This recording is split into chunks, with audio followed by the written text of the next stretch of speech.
the spreads in Latin America broadly tend to be wide, and part of the reason is this geopolitical fears. But we think there's great corporates that are available in the region, companies that are multinational, strong competitors, and we believe that you can look at the fundamentals and look through some of this geopolitical risk, and we're actually very positive on Latin America at this time. Hello, you're watching Proactive. I'm joined by Amaranth Investments Chief Investment Officer Baylor Lancaster Samuel. Baylor, very good to speak with you again. How has recent US military action against Venezuela, including oil blockades and strikes, shifted investor perceptions towards Latin American debt markets? Thank you for having me back, Stephen. It's a pleasure to be here. Yes, I appreciate your question, and there has been a lot of news coming from the region as we kick off 2026, starting with the U.S.-led intervention in Venezuela and the arrest of former President Maduro. So, at this time, we are, thinking about the region and looking more actively about the regime change and to see if this will be of heightened interest for clients globally. I think there is a renewed focus on the area and the region as the U.S. has demonstrated that it has strategic interest in Latin America. Now, for history buffs, we know that America has for a long time thought of Latin America as part of its sphere of influence. But for the last couple decades, maybe that has been, less pronounced. And I think with this action in January, it's clear again that America is asserting its uh, strategic interest in the region. Given heightened geopolitical tensions, do you see Latin American corporate credit spreads widening, or could this crisis accelerate some markets repricing risk? That's a great question too. I would say that it's fairly interesting. Venezuela corporates and sovereign debt have actually rallied a lot on hopes that there'll be a comprehensive restructuring of the country's debt stack.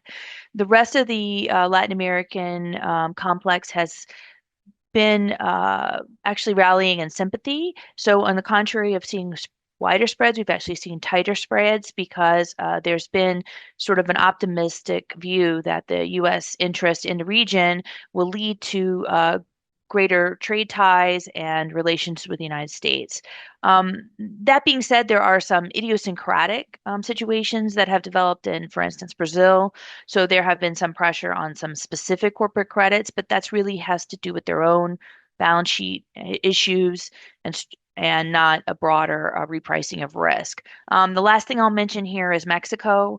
The USMCA, which is the NAFTA agreement, if you will, is up for renegotiation this year. And so there has been some, I think, reluctance to add to Mexican risk, given that we don't know exactly how this will play out.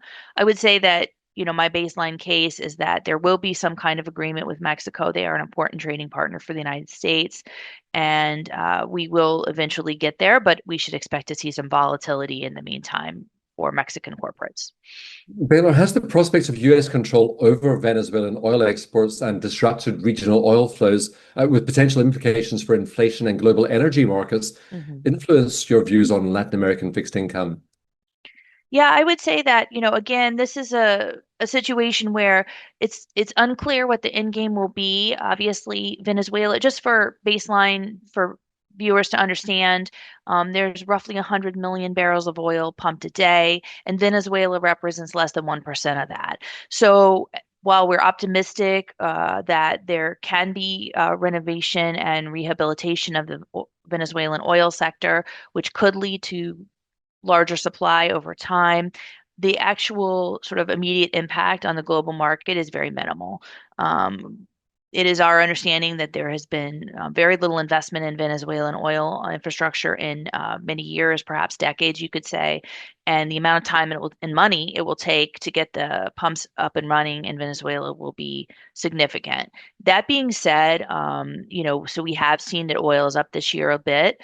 And generally, that is constructive for E&P production because the break even for certain Colombian producers, for instance, is on the higher side. So we have seen oil prices rise, and that's negative for certain industries that need oil as an input.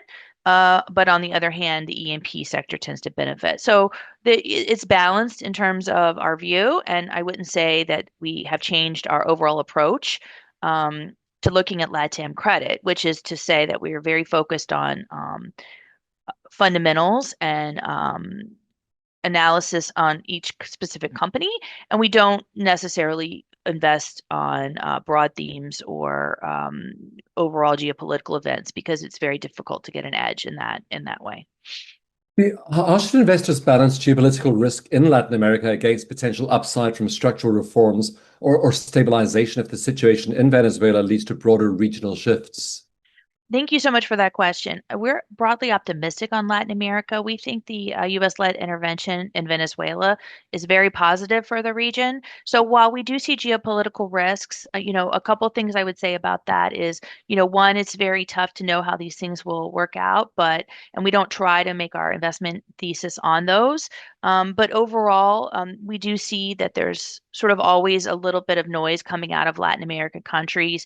There's shifts to the left and to the right. This is a cycle, almost what you would call a pendulum back and forth. We do have elections this year, for instance, in Colombia, and we'll see what happens there. But overall, we think that you're getting paid for these risks. The spreads in Latin America broadly tend to be wide, and part of the reason is this geopolitical fears. But we think there's great corporates that are available in the region, companies that are multinational, strong competitors, and we believe that you can look at the fundamentals and look through some of this geopolitical risk, and we're actually very positive on Latin America at this time. Baylor, thank you as always for your insights. Great speaking with you. Well, I appreciate your time. Thank you so much. Baylor Lancaster Samuel, Chief Investment Officer at Amaranth Investments.